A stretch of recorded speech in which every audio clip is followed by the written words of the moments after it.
You ever wonder how just a simple sentence can give you chills?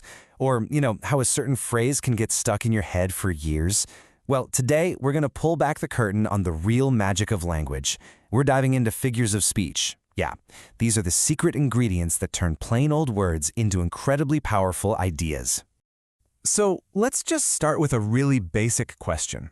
Why do we even need all these literary tricks? I mean, why not just say exactly what we mean all the time? Is this stuff just for poets and playwrights, or is there something way deeper going on here? And the answer, honestly, is pretty profound.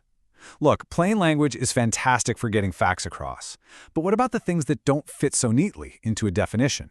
How do you actually describe the feeling of a broken heart or an idea like justice? For that, we need tools that can spark emotion, fire up our imagination, and build bridges between ideas in a way a simple dictionary just can't. All right, so let's get into what these tools actually are. We're about to step out of the world of literal A to B definitions and into the much more exciting, much more colorful world of figurative language.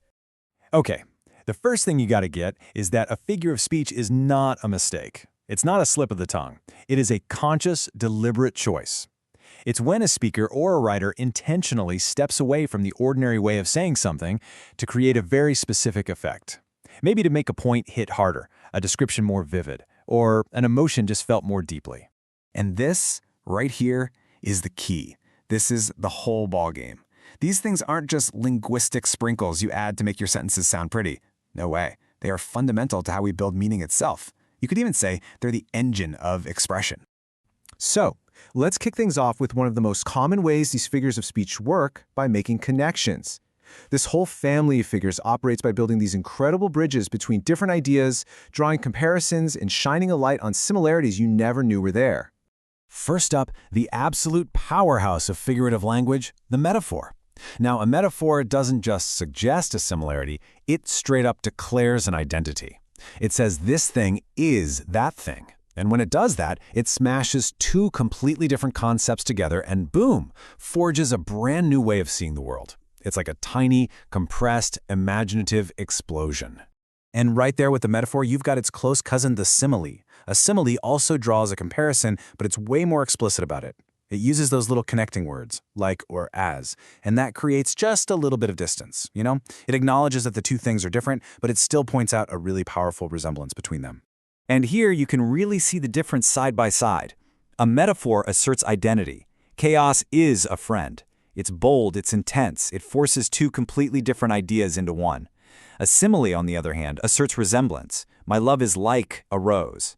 It's a little softer, guiding our interpretation with that direct comparison.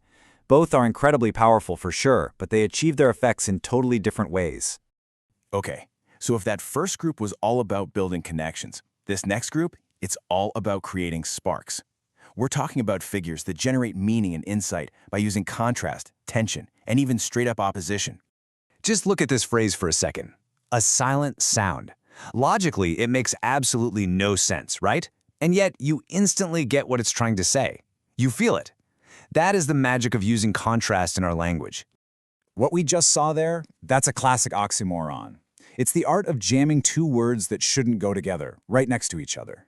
Think about phrases like living dead or deafening silence. An oxymoron packs a really complex, tense idea into a tiny, powerful little punch that just forces you to stop and think. And next up, we have irony. Irony just loves to live in that gap between what things look like and what they actually are. It's when you say one thing but mean the complete opposite, or when a situation plays out in the most unexpected way you can imagine. It's a razor-sharp tool for humor, for social commentary, and yeah, for exposing some pretty uncomfortable truths. And that leads us perfectly into the paradox. So if an oxymoron is a contradiction packed into a tiny phrase, a paradox is a contradiction that plays out over a whole sentence. It's a statement that seems completely self-contradictory on the surface, but when you really think about it, it reveals a deeper, more complicated truth. Like the saying, you have to be cruel to be kind? It totally messes with our simple logic and forces us to admit that, hey, human experience is messy. So we've seen how these figures can build connections and create tension. But what's the big picture here? What are they really doing inside our brains? Let's zoom out for a second and think about how all these figures function as these incredibly powerful cognitive tools. When you really boil it all down, these figures of speech have three core jobs. First, they create vivid imagery. They take abstract ideas like love or freedom and make them real, something we can almost see or touch. Second, they let us fine-tune the emotional tone of what we're saying, signaling everything from deep passion to cutting irony.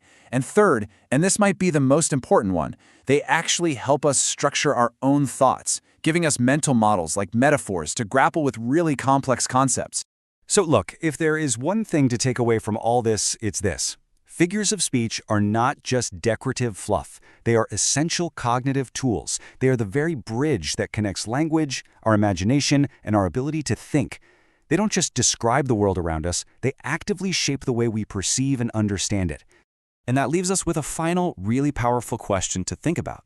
If the words we choose have the power to literally shape our reality, and the reality of everyone around us, then what kind of world are we actually building with our language every single day?